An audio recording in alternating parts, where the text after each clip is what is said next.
Welcome to the Beer Bat Podcast. I'm your host, Parker Brown, and with me is John Kloss. John, how are you doing today? Good, Parker. You've been on my Pistons podcast a few times, so I thought I'd repay the favor. And I do love talking baseball. I am on a Detroit Tigers podcast, but we'll touch like Major League Baseball sometimes, but never really go too in depth with it. So I think it'll be fun to not only touch on the Tigers, but get into some Major League Baseball talk as well. Yeah, and this is exciting. This is I've done podcasts before. In college, I did the Foam Finger, so shout out my co-host from then, Sebastian O'Leary. But I this is a new thing. I haven't done a strictly baseball podcast. The last one was pretty much just all sports. But now I get to sit down and talk about my favorite sport, baseball. And baseball is your favorite? I didn't even know that, man. Yeah, dude. I love baseball. And the best part about Beer Bat Podcast is that we'll crack a beer open and enjoy the day. It's going to be about an hour and a half show.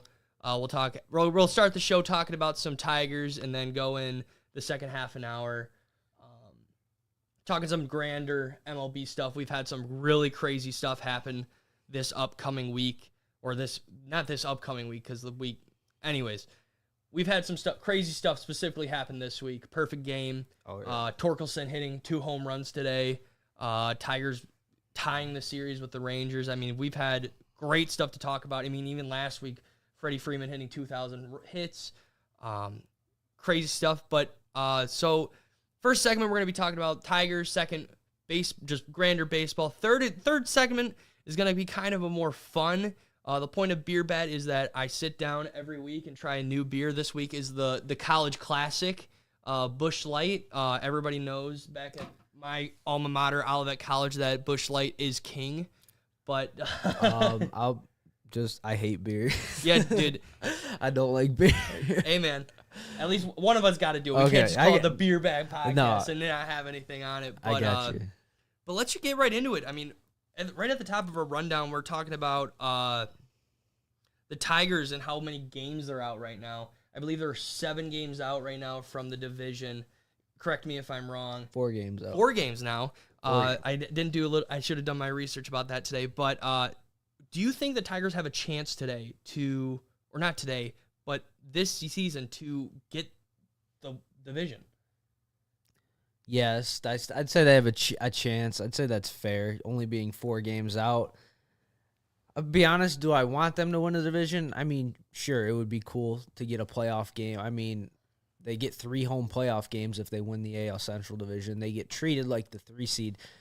But, as a baseball fan, I'll be honest with you, I hate divisions. I think they're stupid. And, let me get to you this way. Let's say the Tigers do win the division. Yeah.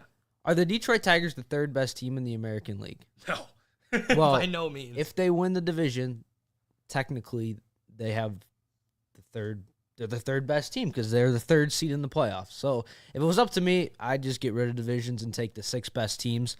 But as a Tigers fan, I mean, sure, it would be great to see them, make the playoffs, but it also does feel a little tainted because if I'm being honest, if they make the playoffs over teams like Toronto, the Angels, Houston, all these teams that are better than them and have better records than them, it just doesn't feel right to me. It feels cheap, honestly. So it's like, yeah, will I be upset if they win the division? No, but I don't know. I'd rather have them actually earn it, and it just wouldn't feel right to me if they have realistically the 7th or 8th, 9th best record in the American League, and they're the 3rd seed. I mean, regardless, whoever wins this division is gonna be the 3 seed. I mean, yep. Guardians aren't number 3. Twins aren't gonna be number 3. I highly doubt the Royals or the White Sox will be winning this division. But to even say, with just Detroit sports in general, I mean, we've had sucky years after sucky years. And I think this and the Lions is going to be one of the first times that we can, we as Michiganders can be like, hey, one of our teams is about to make the playoffs. I mean, we were like that for the Lions, but look, it's summer now. Lions didn't make the playoffs, but now we are looking at the Tigers and all their injury problems and all their current roster problems. And as a baseball fan, I'm kind of excited to, you know how exciting the downtown Detroit will be if the Tigers made the playoffs? Yeah, I mean, yes, but they are 10 games under 500. But like when you said getting healthy, to me that is their chances. If they do get healthy, maybe they can crawl back up to 500. But just I don't know. It feels like an uphill battle right now. I don't know about you. Like 10 games under 500 right now. Do you really think they can get back to 500?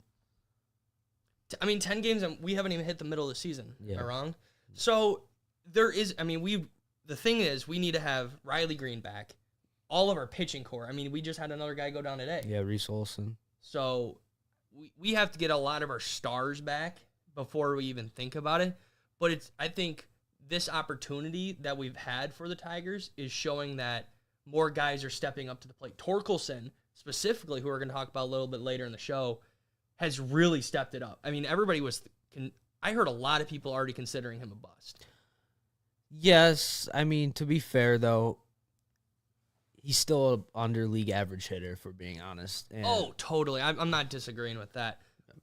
But it's exciting to see him actually start to be better than he was. Progress. Yeah, absolutely. I mean, he's a young guy, so. Yeah, and I think there has been significant progress this year. It just, to me, it's consistency because, like, he started the month of June, was on absolute fire, then went on, like, a ridiculous cold streak, and then I think he has 3 home runs in his last couple games. So I think it'll just be a measure of consistency with him. Mm-hmm. But that's been a positive sign. Listen, like, I'm not saying I don't care if the Tigers make the playoffs, but to me, I want the Tigers to win a World Series. So I'm more concerned with the long term. And making the playoffs this year, yeah, it would be a fun story, but I'm more concerned with the long-term health of this team and following storylines like Riley Green, like Spencer Torkelson, like Cole Keith, and just, tracking their progress. To me, that is more important than winning a pathetic division and getting bounced in the first round. Hey, man, I've said this for a very long time. Bad teams benefit from bad divisions. Yeah. So, I mean, the Tigers are really showing it, but do I think they're going to get bounced first round? I mean, they're probably going to get swept, realistically, if they make the playoffs. I mean, it is baseball. You never know in the playoffs. I mean, Red Sox, weren't they a couple of years ago like an underdog and made it to the NLDS? Well, yeah, I mean, the Washington Nationals were the wild card team, and they beat, like, the 100-win Dodgers in 2019 and then won the World Series. I mean, they were by no means a favorite to win the World Series. So you never know, but, I mean, I don't know. We'll see what happens, but, like, do you still think the Tigers are going to be sellers at the deadline? Because to me... Oh, yeah. 100%. So you think they can sell and still win this division? Yeah, totally. I mean, you got players that are really playing real good so far this season. Eduardo Rodriguez, I mean, he's had his ups and downs. Shout out Lucas Kloss, who's currently stalking us. Yeah, I had a feeling. And shout out the Heavyweights gang. We're currently at Woodward Sports. If you're tuning in, we're just talking about some Tigers at the moment. But, I think we could sell a lot of the guy. I mean, we're clearly can't get rid of, like, Javi Baez because he's nobody wants him. He's worth nothing right now. Do you think we get rid of a lot? I mean, who do you really? I agree that we're going to be sellers, but who do you think realistically we're going to get rid of? Get rid of literally anybody you can, not named Spencer Torkelson, Riley Green, Tarek Skubal. Yeah, like the young guys for the future. Literally everybody else. Eduardo Rodriguez. All the relievers, Alex Lang, Jason Foley, Jose Cisnero, Chasen Shreve, get what you can for them. Package them together. I mean, Matt Boyd just went down with injury, so he's off the list. Another one. Yeah, Michael Lorenzen, another guy. Package these guys together. See what you could get for Eduardo Rodriguez, Lorenzen package. See what you could get with Eduardo Rodriguez and Alex Lang packaged together. Package these guys together and really try to revamp this farm system. So, yeah, pretty much any veteran that is not really going to be here. And listen, I get Alex Lange and Jason Foley have a lot of years left to control. They're still fairly young, but, the Detroit Tigers, they need guys that can produce offensively. They need pitchers at the top of their starting rotation. I don't see the point in keeping these relievers. So I would trade your relievers. I'd trade your veterans. Just basically keeping young guys. Even like Zach McKinstry. If there are teams interested in McKinstry, I would even move him too. And McKinstry's been a great player. I mean, yep. CMU grad, homegrown. I mean, kind of, is he from Michigan? I'm not sure. But I know he went to CMU. Yes, I think he's from Michigan. Did you know the guy, Anthony I don't know how to say his last name. You know what I'm talking about? Anthony he pitched a couple days ago. No. Oh, so I didn't. Obviously, it was a Rangers game. Yeah, so he went to the same high school I did. So that was. Oh, really? That's yeah. sweet.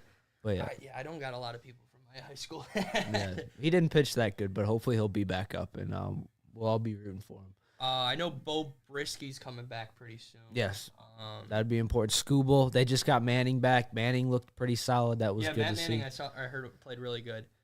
But I mean, going into our next topic, talking about Nick Maton, designated hitter. I mean, we were, in my opinion, I was really excited about getting him, and then he just doesn't really produce. I don't know if it's just the curse of the Tigers or something. Well, but yeah, I mean, he's still young, and I do think with that Gregory Soto trade, I think it helps that Matt Vierling has been so good for the Tigers. I mean, Matt Vierling's been fantastic in the month of June. I think he's hitting over 400. I know he had a couple more hits today, so that does help with that trade. With Vierling being as good as he has been. But I mean, Maton, like, he's still young. I don't really expect him to be our starting second baseman or third baseman of the future. I don't know. What kind of would upset me is, like, Jeimer Candelario, not bringing him back, because... You think we should bring him back? I thought we should have brought him back in the offseason. I mean, he will be a free agent after this year, but I think, like, Maton was kind of the replacement for Candelario. Mm-hmm. And I mean, isn't Candelario doing pretty good on the Capitals? Or not? That's hockey. Nationals. Yes, he's been really good, and they're probably going to trade him at the deadline, and they're probably going to get something decent for him. So, I mean, that's a little upsetting to see. We're not going to go over all the moves Scott Harris made, but he did obviously part ways with a lot of guys, and Candelario was one of them. And, I mean... Candelario, Willie Castro, Harold Castro. Yeah. I mean, Willie Castro's been okay. I mean, I'm not going to... Harold Castro kind of played pretty well, in my opinion, last year. Yeah. I mean, he's been okay, but I think Candelario is the one that would upset me. Like, I still think we won the Joe Jimenez trade. I think we won the Gregory Soto trade still. What about the Michael Fulmer trade? Neither team won that one. I mean, we got Sawyer, Gibson, Long. I know he's a starter in the minors. I don't really think he has much of a future with the Tigers. There was a dude that at the deadline we traded for. I forgot who we got. It was one of our pitchers, I think. And this dude was throwing like a 6.79 ERA in the minors, and I was like, yikes. We traded who? I can't remember. I hope I can remember it by the end of the show. I mean, but it was like some dude that was just not good. There's been so many trades they've made. I don't know. You have to get back to me on that. But yeah, well, Nick Maton, yeah, I mean, it's unfortunate to see, but, I mean, I'm not too upset about it because I do think we have depth. Like, we still have Jace Young, Winsell Perez, another prospect. So I think we have guys on the way, and I think Scott Harris has shown that he can replace guys like Zach McKinstry. You know, he found him at the end of spring training. I mean, no one expected, Scott Harris to make that move. So I wouldn't be too, like, upset by it, but, yeah, it's unfortunate to see. Yeah, and totally. I mean, like, there's things. I mean, at the same time as Nick Maton went down, Colt Keith got pulled up to the AAA. Yeah. I mean, in his first debut, he got walked. He got out one time, but it was like a deep ball left center. Yeah. And then it was an intentional walk as well. He homered too, right? Yeah. Yeah, he did. This kid had a great debut for the Mud Hens. I think he's going to be one of the better players. I don't remember. Isn't he a third baseman? Yes, he can play third. I think he started at second his first game. I think there's some concerns about him defensively and with his arm at third base, so we'll see if he sticks there long term.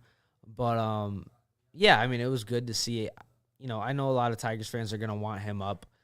Maybe by the end of the year, maybe like in September, we could see him get a couple at bats in Detroit. But he's still, fairly young. I think he's 21 years old. So I don't think we need to rush him. I don't think he's the difference between this team making the playoffs and not making the playoffs. But yeah, it's good to see. He's our best prospect, and it's good to see him get called up and do well in his first game. Oh yeah, I'm over the moon about it, but I'm ready for him to get up and just kind of help us. I understand. Yeah.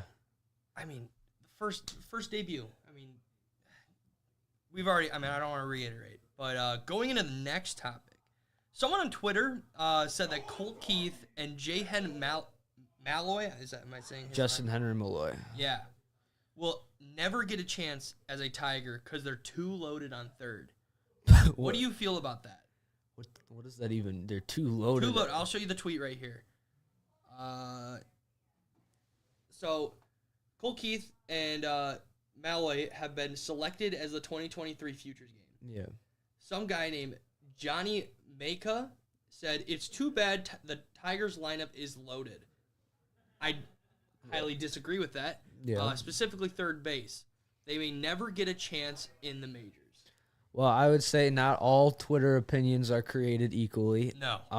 That one definitely not. So, I mean, yeah, it's just somebody's opinion on Twitter. But, I mean, if we're trying to look at this logically, like in terms of third base for the future, I mean, right now they got McKinstry playing third, Andy Abani. I mean, they've had Scope getting some starts at third as well. So, I mean, they have like Isaac Pacheco, who maybe could be a third baseman. But I would be concerned with Malloy and Colt Keith defensively at third. So if there is a gripe to have, it would be that maybe they just aren't good enough defensively to stick at third base. But, I mean, like I said, the Tigers, Scott Harris, really, this is his first draft. Like, he's got time. Like, he's got time to find young players, to make trades, to really revamp this farm system. So I don't know where Justin Henry Malloy and Colt Keith fit into the future. I think Malloy could be a DH, maybe an outfielder. Colt Keith can play some DH as well. But, I mean, it'll be interesting to see. But, I mean, these two guys, you hope in a couple years the Detroit Tigers, these two guys are in the middle of that lineup and helping the Tigers win. Yeah, and I mean, look how much time we gave Al Avila. I mean, let's be realistic. Do you want to get into that? Or Sure, I'm down if we want to go a little off script, but a little PTSD. But I'm saying if we gave Al Avila that much time, Scott Harris has a long leash right now. Yeah, I'd say I'd give him at least a couple years. I mean, unless things just go off the rails pretty quick. I mean, I don't think he'll have as long a leash as Avila just because I think fans are probably getting a little impatient at this point. I mean, we're in, a 7-8 year rebuild. Yeah. Haven't had a winning season since 2016. Haven't made the playoffs since 2014. So I think fans are getting a little impatient. But he's got time to turn this around. And, like, the Tigers do have some young pieces. Like, I don't think the Tigers get enough credit for, Al Avila, despite his faults. The Tigers do have some young players we can be excited about. Like, Riley Green was playing like an all-star this year. Spencer Torkelson, I still think has all-star potential. You've got Jackson Jobe. You've got another top pick in this year's draft, like Colt Keith, Justin Henry Malloy, Jace Young. You still have Mize Manning and Skubal. And, are they all going to be Cy Young level pitchers? No. But they could be something for you, hopefully, in the future. So I think the Tigers have some young pieces to be excited about. It's just about, getting them healthy and building around them. So Avila, did he deserve to be fired? Yeah, but he also deserves, like, Kerry Carpenter. That was an Al Avila draft pick, and Kerry Carpenter's he's been good. Yeah. Who do you think is going to be our all-star coming? Like, who do you think is this the year? all-star this year? If Riley Green wasn't hurt, it wouldn't be a question. Right now, I'd say it's between Jason Foley and Kerry Carpenter. But if Eduardo Rodriguez comes back and gets a couple starts, I think it'll probably be him. But if, let's say, he comes back and he only makes like one start before the deadline, probably not. Yeah, I'd probably say Jason Foley right now. Okay, that's a solid pick. What about you? I feel like Kerry Carpenter because he's just made more headlines, in my opinion. But realistically, as much as it shouldn't happen, it's probably going to be Miggy. This is last season. To be fair, Miggy has been pretty solid in the month of June. But, like, all year, he hasn't really been it. At one point this season, he was batting 173. Oh, yeah. So it was looking pretty. Listen, Miguel Cabrera is a better hitter than Javier Baez right now. Like, that's just... The crazy part is you're right about that. The numbers back that up. Like, that's just... The numbers just back, like, Miguel Cabrera his numbers look better than Javier Baez's, which is pretty sad if we're being honest. But, I can see Miggy getting, I mean, he got the the ceremonial one last year, but maybe they give him another one this I think year. everybody thought he was also retiring with Albert Pujols last year. Yeah. That Pujols retirement tour, that was crazy. Like, Albert Pujols literally was like he was like an all-star, like, it was like an honorary, like, all-star, but he was actually, like, hitting like an all-star. I know, like, it was crazy. And I don't know if Miggy has that in him, but Miggy did hit a home run, and I'll be honest. First of the year. I'll be honest, I wasn't expecting him to hit any home runs. Like, I was honestly shocked when I saw that. I was like, holy dude, Miggy. he's just burnt out. But going into the Alavila stuff that you wanted to talk about. That was basically what I wanted to hit on. It's just there's some positives to take away from it, and a lot of negatives. Yeah, yes, there are a lot of negatives. Yes, I mean, in particular, probably the Verlander trade. But hey, Jake Rogers is pretty good, man. Like, he's been like a league average hitter, which for a catcher, I mean, Jake Rogers looks like he's gonna hit 20 home runs this year. I mean, that's not too bad. So I got two things about Jake Rogers. First thing, Jake Rogers started to get good once he shaved the mustache. Yeah. Secondly, I worked for the Tigers last year. What did you do? I was a security guard. Oh, okay. So I was all around. I have in my room right now. I can bring it next week, but I have a Jake Rogers signed picture. Okay. And I was like, damn, they couldn't give me a good player because like he was out. I mean, the year before, he wasn't really doing all that because I believe he was a rookie. I think this is his third last year. He missed all of last year with Tommy John surgery. Yeah, and then the year before he wasn't great. Yeah, I but think maybe I'm kind of glad I didn't get rid of that because maybe one day I can kind of sell that for some good cha-ching, you know? Yeah, I mean, I'm not going to say he's going to be an all-star, but, like, you know what? If this is what he is for the next 2-3 years, like, he's league average hitter as a catcher. That's fantastic. I mean, he has 10 home runs. I mean, Torkelson's now leading the team in home runs, but with how many? 11. But, I mean, Rogers has been leading the team in home runs basically all season, which is crazy to think about. So, yeah, the Verlander trade was not good, but, I mean, you might have at least something. Like, if he can give you at least a couple good seasons, like, I mean, it's something. It's not like you got nothing for Verlander. Mm-hmm. And I think with the home runs right now, I think we're about to be over what our lead was last year in home runs. I think Javier Baez led with 13 home runs last year. I can double check. It was in the 10s. I know that for sure. It was 17.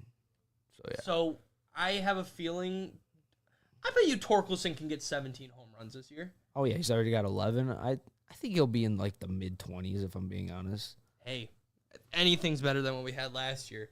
Going into our next topic about the Tigers, let me pull up my notes.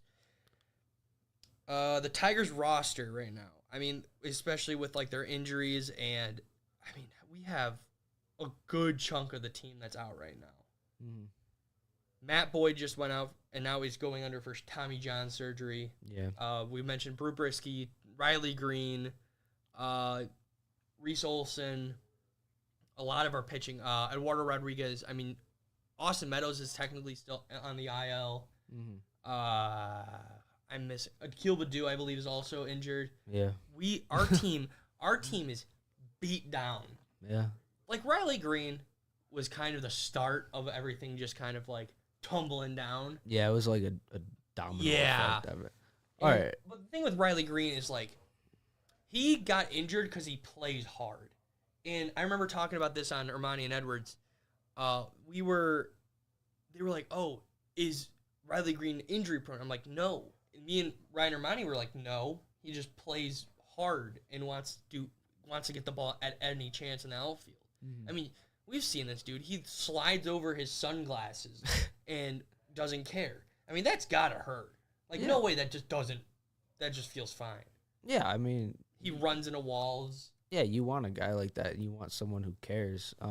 But just going back to the injury thing, like, let's say the Tigers weren't injured. Let's say, I mean, every team has injuries, but let's say they weren't decimated by injuries. Like, let's say only Riley Green missed a couple games. Let's say they had Manning for most of the season, Skubal for most of the season.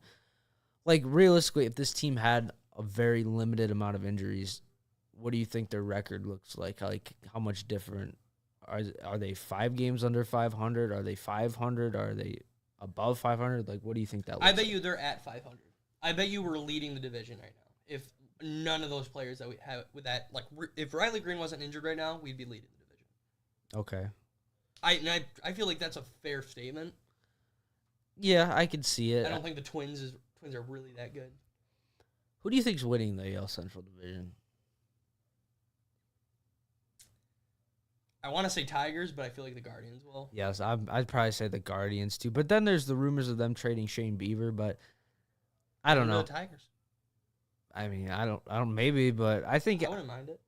Yeah, I mean, I don't know what you'd give up, but I think the Guardians, they have the pitching, and we saw it last year. Like, they were like 500 all of last year, and then they just went on a run at the end of the season. Yeah. Didn't they beat the Twins out? Yeah, the Twins led the division for most of last year too, and then they're doing this year. Yeah, and they kind of just fell off at the end. I mean, the Twins have talent. It's just like Carlos Correa hasn't performed. Byron Buxton really hasn't performed. Like, they have the talent to win the division. They just haven't performed yet. Dude, I remember when Carlos Correa was linked to the Tigers when he was a free agent. Oh, yeah. And I was all on board for it, and I'm really glad it didn't happen. I mean, would you rather have him or Javi Baez? I think I'd rather have Correa if I'm being honest. I don't know. That's the thing. Well, he only signed like a 6-year deal because remember it was like the 13. Dude, he signed with the Giants, right? And then that he signed with the Giants. That fell through. Then he the signed Mets. with the Mets. Then the Mets didn't do his press conference. Then he dropped, which I don't know how you just drop your contract once you sign. Yeah. But like, I think there was injury. There's been injury concerns. I think in San Francisco, he didn't pass his physical. Yeah. And that's what caused him to go sign with the Mets. And then they were like, no, never mind. Then he's like, oh, yeah, Twins. You've been my boy this entire time. Like, shut up. So I think he got 6 years, $200 million to go back to the Twins. It's ridiculous. He's over that. I think Carlos Correa is probably one of the most overpaid players in the league. Overpaid. I mean, one of. Yeah, I mean, 6 years, $200 million. I would have to do the math on that, but I mean, Javi Baez got 6 years, $140. So. Javi Baez is also another one that's overpaid. Oh yeah, obviously. I mean, he got paid for what he has done in the past, which I mean was fine. But all of a sudden, when he came to the Tigers, it's like I'm gonna shit the bed. Yeah. So Correa's average AAV is $33 million a year. I think Javi Baez is around $22 million. I think. So I mean, they're both overpaid. But if I had to be honest, I'd rather have Carlos Correa and that contract than Javi Baez. I mean, he's a couple years younger. I think he's a better hitter. I do think Correa will pick it up, and I do think the Twins will be in it probably towards the end. But I mean, they don't have an excuse to be 500 right now. Like, they should be at least 5-10 games over 500. I mean, I think talent-wise should be at the top of this division. And with our last little bit for the Tigers, I pulled a clip from Twitter, and it's of Spencer Torkelson hitting his second home run of the day, assisting the Tigers. I did not see this with yet. The win. Well, I mean, I also didn't get to see this, so I'm excited to watch this. Mm-hmm. But, man, we tied the series with Rangers. Yeah. Easily, in my opinion, one of the best teams in baseball right now. I feel like that's a pretty fair statement. But, I mean, I will play this clip, and I will turn the mics off real quick, and then we can just talk about it afterwards.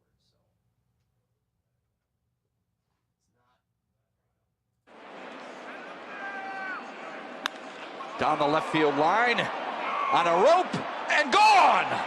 A 3-run jam for Torkelson, his second homer of the day, and he extends the Tigers' lead.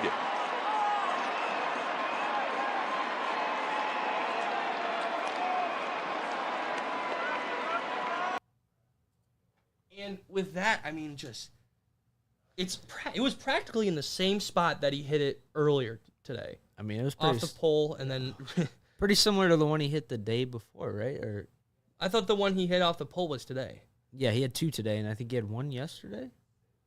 Yes, you're right. Yeah, so they were all pretty much in the same spot. I mean, I'm happy with what Torkelson has done this year. He's been a little inconsistent. I mean, if he finishes around a league average hitter this year, I think that would be good for me, honestly. Yeah, I mean, do you think, I mean, we were talking about All-Stars, but do you think Torkelson has a chance of being named the Tigers All-Star? This year? Yeah. No chance? No, I wouldn't. I'd say there's a chance just because if he's leading the team in home runs, let's say Kerry Carpenter. I mean, Kerry Carpenter really hasn't had that many at-bats this year, so if he maybe goes down with injury again, I still lean towards Jason Foley, but I mean, Torkelson's the bigger name, and I mean, he could get hot, and yeah, I don't think it's out of the question, but I'd say he's probably like third, fourth on my list in terms of most likely. Yeah, I think that's a fair statement. But I think just in the month of June that he's just gone off, and I don't know what it's been, but he's just been what we all expected him to be. But a little worse. I mean, I would say a little less than what we expected him to be. But I'm really impressed of how, at the beginning of the show, like we said, how much he's progressed. Yeah, he has 6 home runs this month. So I mean, if there's 6 months in the season. If you hit 6 home runs every month, you're a 36 home run hitter. I mean, we would all be very happy if he hit 36 home runs in a season. I think it's just getting comfortable. I mean, he's had about a year's worth of at-bats, probably around 600 career at-bats in the big leagues. Just getting comfortable, I think. I think that's really all it comes down to. He's hit everywhere he's gone. I do think he was rushed to the big leagues a little bit. I've heard a lot of people say that, and I kind of agree with that. I mean, he had, I think, a year? Am I wrong about that? 2 years, but he really didn't hit that well in Toledo. I think his average in Toledo was around like 240, 250. They should have waited until he... Yeah. So he was rushed a little bit, but I think he's going to figure it out. He's going to work through his struggles. Listen, when he was drafted number 1 overall, I think a lot of people were like, he could be an MVP. He could be one of the best hitters in baseball. Maybe that was a little much. Like, Rhys Hoskins. If he could be a Rhys Hoskins level player, sure. Is that what we all want? Is that an MVP? No, but Rhys Hoskins was a really good hitter in the middle of a lineup that went to the World Series. Like, if he could become that for the Tigers for the next decade, like, sure, is it what we all expected? No, but I still think that's a pretty good outcome for him. I agree. Yes. I mean, pretty much stole most of the words I was going to say out of my mouth. But we're going to take a quick break here on Beer Bat Podcast. Be sure to stay tuned, as when we come back, we're going to hit on some MLB news. Well, not really news, but stuff that's been going on in the grander MLB. And in the last segment of the show, I will be ranking the Busch Light. That's going to be kind of like the shtick of the show. Every week I'm going to rank it. But be sure to tune back in. We're going nowhere besides doing something. I don't know. Goodbye.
everybody, as we are tuning, you are tuning in to the segment of the show today, as I'm here joined by John Kloss, Pistons territory host,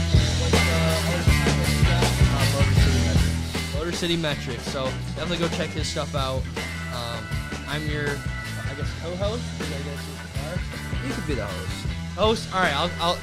I don't want to be egotistical with it, but you're watching a Beer Bat podcast, or if you're listening to anywhere you can listen to a podcast.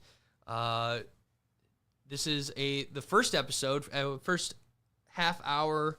We talked about a lot of Tiger stuff and what's going on with that.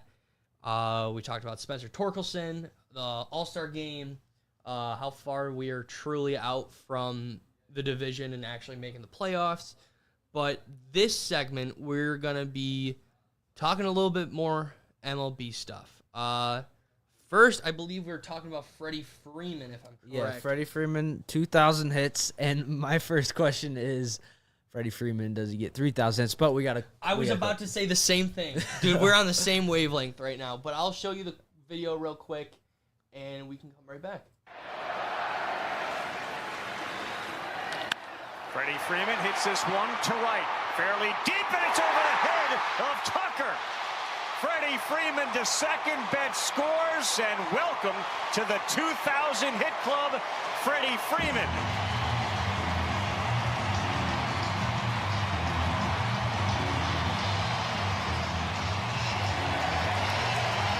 That ball will be kept forever. And Freeman able to do it in front of the home crowd with the second hit tonight.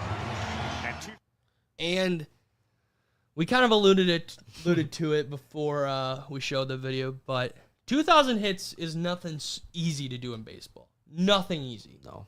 And, I mean, I'd say, I feel he definitely has a few more years. I don't know how many more years, but he has really in the MLB. He's 33. 33, so, I mean. I'd say he's got maybe five years left. I think 5 more years. Do you think in 5 years he can hit 3,000? So that'd be 200 hits every year. No, I don't think he's going to average 200 hits a year. But, I mean, like, look at Nelson Cruz. Nelson Cruz is 42. He's been phenomenal. Could Freddie Freeman play till he's 40, maybe? I mean, it'll be an uphill battle. If I had to make a bet or a prediction, I'd say he's probably not going to get there. No, but I think he'll get, maybe, 2,700, 2,800 maybe. I think if he plays into his early 40s and he has a good, ending to his career, he could get to 3,000. But I'm going to go out on a limb and say he's probably not going to get there.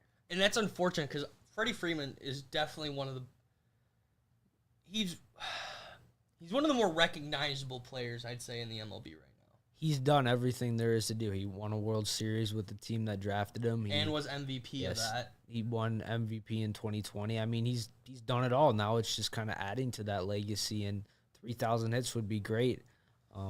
But, yeah, I mean, I think he's a Hall of Famer right now. You'd say so? I'd say he's a Hall of Famer. I mean, he probably needs a couple more solid years to just add on to those numbers. But, yeah, I think he should be in the Hall of Fame one day. Since we're talking about Hall of Fame, how many players do you think currently in the MLB are going to be in the Hall of Fame? I'm trying to pull up a list. Like first ballot Hall of Fame. I'm trying to pull up a list right now, but I mean, Aaron Judge. It's too early for him. I mean, Aaron Judge, his rookie year was 2017, so he hasn't been in the league for that long. I mean, so I think it's still too early for him to say. Like, off the top of my head, Verlander, Max Scherzer, Clayton Kershaw, those three I think are locks. Miggy, obviously. I mean, who else would you say is a lock? Shohei, Mike Trout. I think Shohei's easily a lock right now. He is. If we're putting this grander sports term, he's the Patrick Mahomes of the MLB. Yeah, but he hasn't played for that long, so it's like, does that matter that he only has had a couple? Like, I mean, the years that he's had has been some of the greatest baseball seasons of all time. But I mean, specifically, we're going to talk about this later in the show, but I mean, just what he's doing this season. Yeah. I mean, he threw how many strikeouts and then had like 2 home runs or I think it was 2 like or 3 home runs 10 in the same strikeouts. games. That's that's insane. Yeah. That dude literally came off the mound, hit home runs, came back, threw strikeouts, came off, had maybe a little break there. Yeah. But I don't know how you don't put him in the conversation. I don't even know how you don't put him in the conversation is by the end of his career that he'll be the greatest of all time. Yeah, I think in terms of greatest of all time is a hard conversation to have. But if you're just looking at peak, what player was at the height of their powers, the best player of all time, I think prime Shohei Ohtani probably beats out literally anybody player in the league. Yeah. But if you're looking at it just from a collective whole career, at the end of the day, if he only ends up with, let's say, 300, 400 career home runs and Babe Ruth is sitting there at 700, I mean, what are you going to value more? Are you going to value the let's say 5 to 8 year stretch where Ohtani was just unbelievable? Or are you going to value the longevity? It's really just, I guess, up to the person. But yeah, I think if greatest of all time is what player do you think at in their prime was the best baseball player ever? I think it's probably going to be Shohei Ohtani. And I definitely think we could move what we were going to talk about next to show what literally Shohei Ohtani is doing. 2 days, I think this is from 2 days ago. We'll show a little clip here and we'll come back and talk about it. Swing and a drive well hit out to center field, and that one doesn't stand a chance to stick around. Out where the big boys live. 110 miles per hour, 437. The dead center field. Yeah, we're not worthy. We are not worthy. Kono barbecue idusne. That barbecue is good. Dead center for Shohei. I guess Patrick's got to go back to Japan and get another newspaper clipping.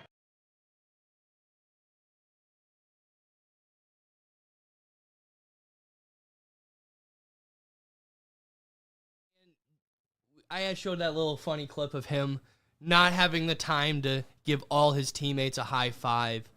But, I mean, just looking at we were just talking about this while we were looking at the clip. As of right now, we both agree that Shohei Ohtani is MVP. Yeah, it's not even. I mean, name one other guy that's even close. If Aaron Judge wasn't hurt? Yeah, if Aaron Judge wasn't hurt, I think he's a far second, honestly. I mean, it's just the conversation, man. Yeah, I mean, I think you can't be when Steph Curry was getting MVP, do you think there was people oh yeah, maybe this guy could get it? I think that's where I say Aaron Judge could win it they're in the National League, right? They're in the American League. American League. Yeah. Oh, shit. So that's right, because they're in the same league as the Tigers. Yeah. But yeah, there's no one in baseball right now as good as Shohei Ohtani. No one. And it's really fun to say that, I would say. Yeah, what about the Angels? Because the Angels are a team I've always paid attention to just because they've had Mike Trout. They now have Shohei Ohtani. I mean, do you think they're a playoff team this year? Sadly, no, just because of the track record. Yeah, in the division, I think. But with the thing with the Angels is that Shohei is gone if they don't make it. Yeah, he's a free agent after this year. I mean, I always thought they were going to trade him at the deadline. It doesn't look like they're going to now unless they just kind of collapse before the trade deadline. They'll probably make some win now moves to try maybe get some pitching to try to help them make a playoff push. But I mean, in that division, the Rangers are there. The Astros are, I feel like, a sleeping giant that haven't really woken up yet. Same thing with the Mariners. And then you look at the AL East, all 5 of those teams are competing. So it's them getting a wild card spot, I just don't think it's going to be that likely. That's fair. That's totally fair. And kind of a little bit off topic, but if Shohei does leave the Angels, where do you think he's going? The Dodgers. I think the Dodgers, they didn't bring back Trey Turner. They freed up some money there. They didn't bring back Max Scherzer. I think the Dodgers, honestly, I think they have the money to do it. And, I mean, him in that market, I mean, I know he's with the Angels, but the Dodgers, I feel like, are just on a different beast than the Angels. I mean, yeah, I think the Dodgers. And I'd hate to see him leave the Angels just to stay in LA. Yeah. But I don't know. There's a lot of teams I mean, he was originally supposed to go to like the Cubs. Well, I could see him doing something like that. And I could also see him moving to the East. I feel like he has a higher chance of moving to the East than anything. Like the Yankees? Maybe not the Yankees, but like a contending team. I mean, who's contending? I mean, Yankees aren't contending right now, I'm pretty sure. I'm trying to think. I mean, yeah, someone that has to have a ridiculous amount of money because he's probably getting paid. Red Sox. Imagine he goes to the Red Sox. I mean, yeah, but that doesn't really excite me if I'm being honest. Like, I don't know. What would be most exciting, honestly, is him staying with the Angels and him and Mike Trout winning a World Series. That would be like the most exciting. Do you think that's the most realistic to happen? I think it's second most. Maybe that's behind the Dodgers? Yeah, I think the Dodgers. I think the Padres are going to throw a bunch of money at him, too. Padres would be interesting. I mean, they're throwing money at everybody right now. I mean, they want to win. Yeah, they do want to win. They've traded all their prospects. They signed Bogarts. I mean, they're going all in. So I could see them maybe going for Ohtani. Imagine Ohtani goes to the Diamondbacks. I mean, that would be cool. The Diamondbacks are a fun young team. I don't think they're gonna dish out that money. That'd be crazy though. Like he just goes to like a really like low market team. I mean, Angels aren't the biggest market team out there. Yeah. Well, the other team is the Mets, maybe. Yeah, I've heard the Mets. I mean, they have the highest payroll, I think, of all time, and they're not even at 500, so they could just throw a bunch of money at him. Yeah, I think those are probably the main teams, the two LA teams, the Padres, the Mets. Maybe the Yankees get involved. I don't know, maybe Seattle. I remember, like, when he first came over from overseas, I think Seattle was pretty heavily rumored to get him because I think they had they have the Ichiro Suzuki connection and because I remember Seattle had a huge connection with Japan just because they were owned by Nintendo. Yeah. So I think I remember the Cubs too. I remember that rumor as well.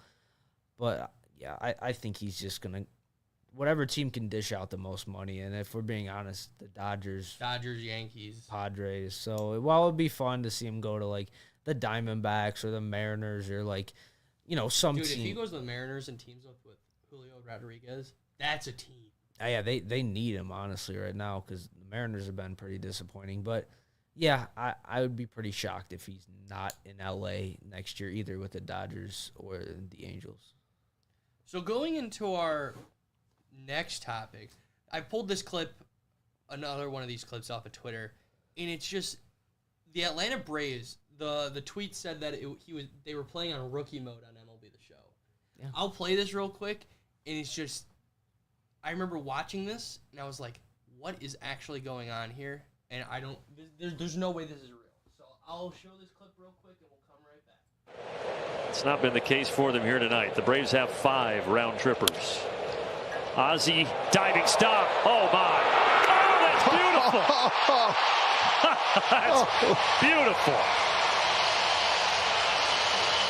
Like, that's just crazy. The dude was on the ground, popped it up. The dude throws it to first, and he's still out. Yeah. I mean, Braves fans are spoiled, man. If we're being honest. Yeah. They got a World Series. They've won the division, I think, 5 or 6 years in a row now, and they're literally the best.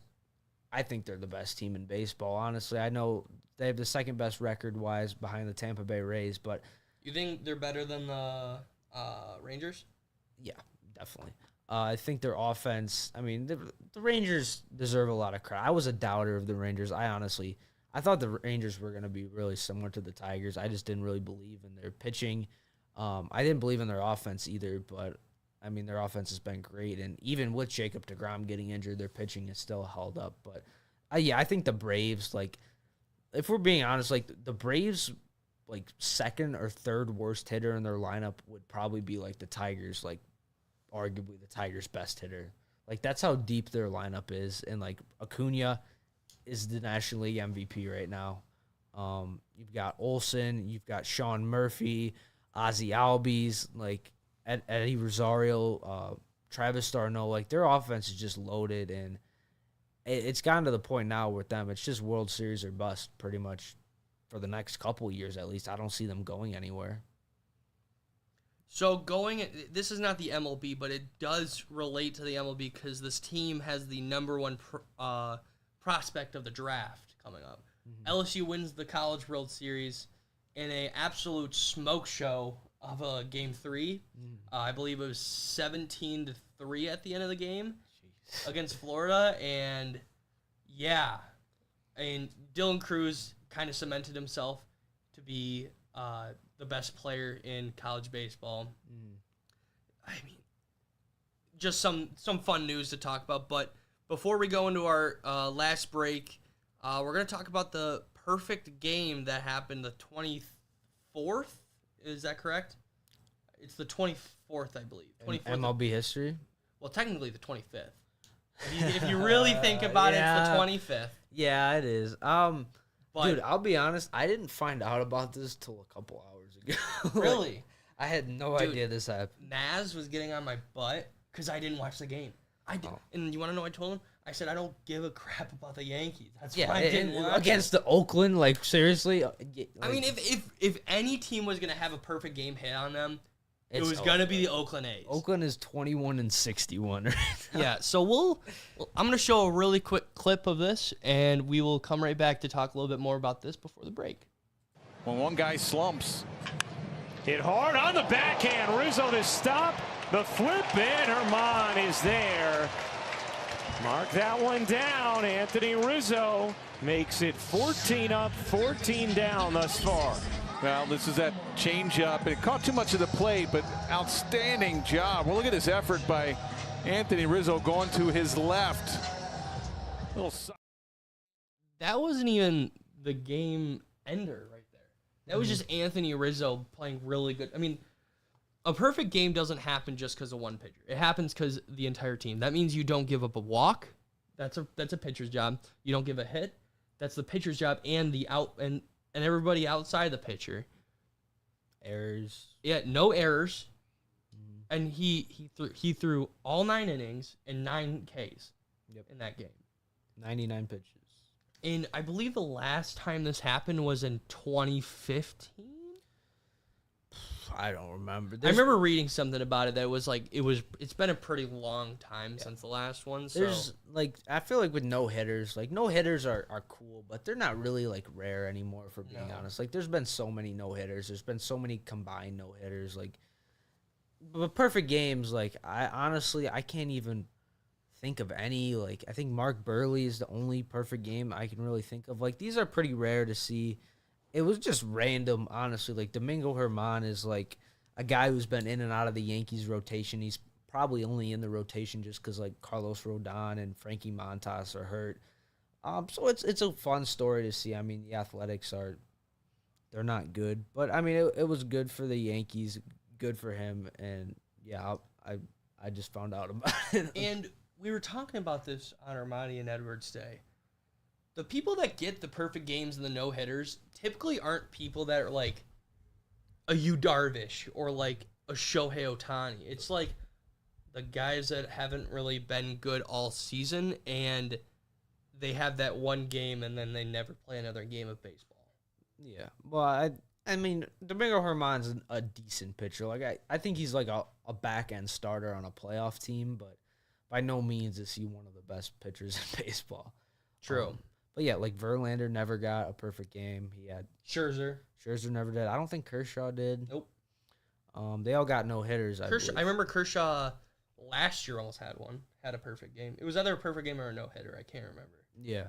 So yeah, I mean, it's really hard to do. It's a rare feat in baseball, but it's fun to see, and it's like, I don't know. It's one of those things where we've come numb to so many things now. Like in the NBA, the triple double.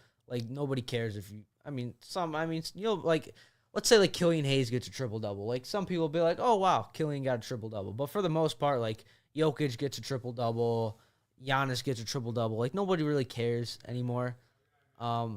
So it's like for baseball, a perfect game is still pretty rare to see, and it's a pretty noteworthy, piece of news if it ever does happen. For sure. And we're going to take a really quick break here and come back to you with the last segment of our show. Be sure to stay tuned for the Beer Bat Podcast. That's not working.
I am Parker Brown. Joined with me is sports aficionado John Kloss.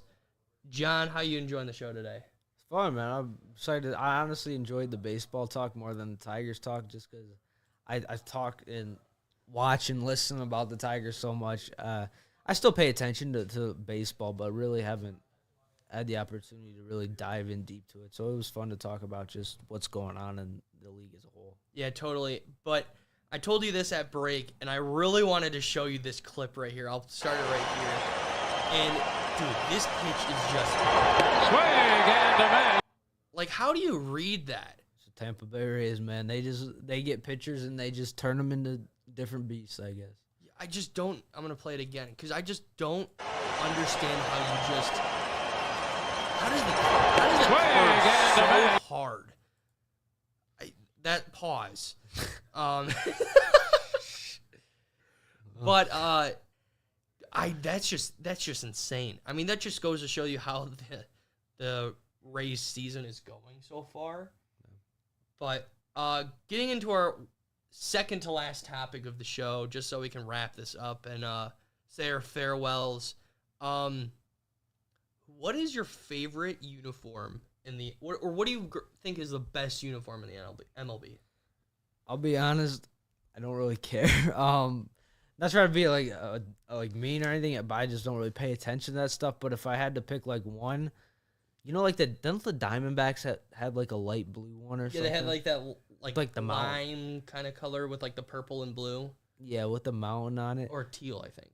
Yeah, it was teal. That one came to mind. I mean, the Yankees with the pinstripes. I don't know, man. What's your favorite? I mean, I really don't pay attention that much to jerseys. But I don't know. Maybe if you mention one, there maybe I'll like. So I have a couple. You know the Braves one, the really classic Braves one with like the feather on the helmet. Yeah, it's like the blue, red, white, and blue ones. Yeah. Those are pretty good. Those are one of my favorites in the MLB. I think the Cubs just have such a classic jersey. Yeah. How about the City Connect ones? The City Connect. The City Connect Reds. Okay. The black ones. Okay. Those are awesome. I'll be honest. I need to pay more attention. I've never paid attention to jerseys, but I mean the Twins have like that light blue one. That's Phillies powder blue. Phillies powder blue. I think the Padres ones are. Padres are pretty sick. Yeah. Padres are pretty. What would you say? Or we can transition to this. Which team do you think has the coolest looking logo? Like it could be a secondary logo. I like the Tigers logo. I think just the classic D. Yeah, I think that's pretty cool. Logo. I mean, the Dodgers don't really have one. I'd go with the Tigers, honestly. What about you? That's it. I like the secondary Padres logo. Shout out to my friends all out in San Diego, Takato, Jacob. But the secondary Padres where they have the what are they called? I want to say monk, but it's not a monk. You're asking the wrong. He's like a priest, I think. Okay. He's like swinging a bat. He has like the bald head and stuff. It's pretty funny. Orioles. I think Orioles have a really sick. Yeah, I like their colors too. And I guess my last one before I get into the ranking of the beer. What is one stadium you really want to go to? Or name your top 5 stadiums you want to visit. I've been to one. I've been to Comerica Park. Same here. That's it. Probably Fenway, just cause. Wrigley. I think Wrigley would be cool. I think Arizona would be cool. Arizona and their pools in the outfield. Colorado, definitely. Colorado would be sick. Oh, I mean Yankee Stadium, maybe. I don't know. Let me hear yours. Maybe I'll. All right. So, in no particular order. Okay. Camden Yards. I've heard that's Baltimore. Cool. Yeah. I really want to go there. I've heard that's really nice. I don't just want to go for the stadium. I just want to try Baltimore food, like lobster rolls. Like, oh my god, all that seafood. That would be fun. Oracle Park out in San Francisco. Yeah, that's a good one. Just being like, I wouldn't even go in the park. I'd rent a kayak and wait for a home run to happen because I believe that's one of the easiest parks. I believe that is the easiest park to hit out of the park homer. Oh yeah, definitely. I'd say so. PNC Park in Pittsburgh. Yeah, that's a good one too. Trying to think. There's a lot of good ones. There's a lot of good ones. I don't think I'd go to either of the ones in Florida. No, definitely not Tropicana. Toronto's. I thought of that. Yeah. Because there's a hotel. Have you seen all the memes of that hotel? No, I haven't. Dude, sometimes they'll leave the curtains open, and there's just a couple doing their own little thing in there. Yeah. Dude, you just... I'm not So condone, that's I'm why not you going to wanna condone it. That's no. I just think that stadium is cool. Just that, you really had to do that to me. No, I wouldn't. No, absolutely not. But I just think the funny factor of it, and then just the atmosphere of that ballpark. Oh yeah, especially like that's probably gonna be one of the closer ones I can travel to. Yeah, because like from here, I think it's only like a 4-hour drive to Toronto. Yeah, but I think that would be fun. And then I just have one on the top of my head. Got dead air. Love dead air. I don't know. I was just thinking like Colorado would be good. I'm trying to go like not like super traditional, like Fenway or like Wrigley. we didn't touch on any of the Houston or Texas like Astros, Rangers. Ooh, the Astros or the Brewers? Brewers? Yeah, the Brewers had that slide. Yeah. And I've seen all those. But I think Minute Maid Park would be really fun to go to. I'm trying to think of like what's like the most boringest park that like nobody would go to. Tropicana Field. Yeah, I was thinking like maybe Progressive, the Guardians. So, funny story about Progressive. When COVID was happening, me and my dad, we were just like wanting to go to a game. Mm-hmm. We go to a Cavs game down in Cleveland. We find out once we get down there, we're like, why are there so many people in Tiger shirts? Okay. The Tigers were playing that day. Oh. In Cleveland. And we bought tickets for a Toronto Raptors versus Cleveland Cavaliers. And this was before they had, like, Evan Mobley. Yeah. And I think it was the same game. Do you remember, like, a couple years ago when Kevin Love just gave up?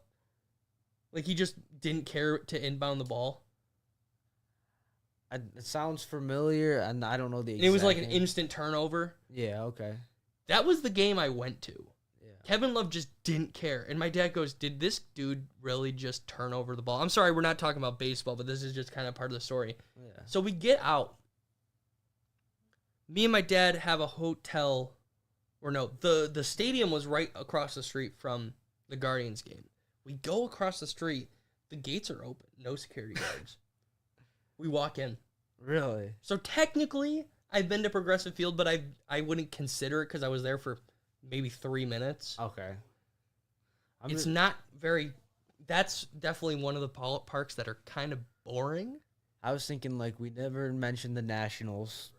I feel like there's nothing special there. Comerica is definitely one of those, like, not super special parks.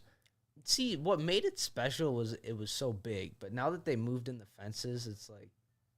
It's not as. I feel like it's not as special anymore. I think Comerica Park has definitely one of the most unique designs to it, with all like the tiger statues around. I think the light up scoreboard, whatever that is. Mm-hmm. What's it called? The one in Kansas City. Kaufman. That's one I would love. I heard that one's really nice too. What's this dude's name that he's on YouTube and it gets all the baseballs. It's like Zach. He goes to the games and stuff. Yeah, you know what I'm talking about? I don't know who he is, but I know of the channel, I guess. But he like goes. But I remember watching his video of him at Kansas City, and I was like, "That's a dope stadium. As bad as their team is, that's a dope stadium." Yeah, I like other ones like Minnesota. I don't know. We didn't mention Minnesota. No one cares about Minnesota. We didn't mention Atlanta.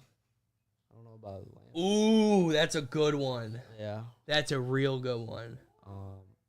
Cincinnati, we didn't mention Cincinnati. St. Louis. Great American Ballpark. Yeah. Nothing too special. I feel like Great American would be good just because of Ellie De La Cruz. I mean, St. Louis, but I mean, I feel like St. Louis is... St. Louis is just one of those classics. Yeah. But do you have anything else you would like to talk about before I go into my ranking? No. Let's hear it. All right, so Busch Light, for those that are watching the show that know me personally, this is like one of my beers of choice. This is one of the cheapest beers you can get on the market. By the way, we're not sponsored. This is obviously because it's the first episode. But Busch Light it tastes like water. That's the best way I can put it, with a little bit of beer taste. Gotta take a drink just for a reminder. But Busch Light, not the best beer in the world, but it's like one of those classic ones that I just know from college parties. Okay. So that's just how I am. I'd give Busch Light a solid 6 out of 10. Okay. And if you want cheap beer and maybe you're a little underage, this is the one to go with. Good to know. I don't condone underage drinking. But if you go to college, you do it anyways. But that'll be it for That's a good way to end it, man. that'll be it for this episode of Beer Bat Podcast. Thank you, John. I'm glad I got to meet you. I'm glad you got my I'm excited to do next week's episode. I'm excited for more baseball. I'm hoping something crazy happens. Maybe another segment. But be sure to tune in. You want to make this happen?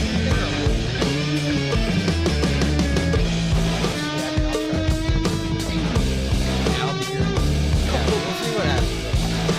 What else? On my porch, I can't make it.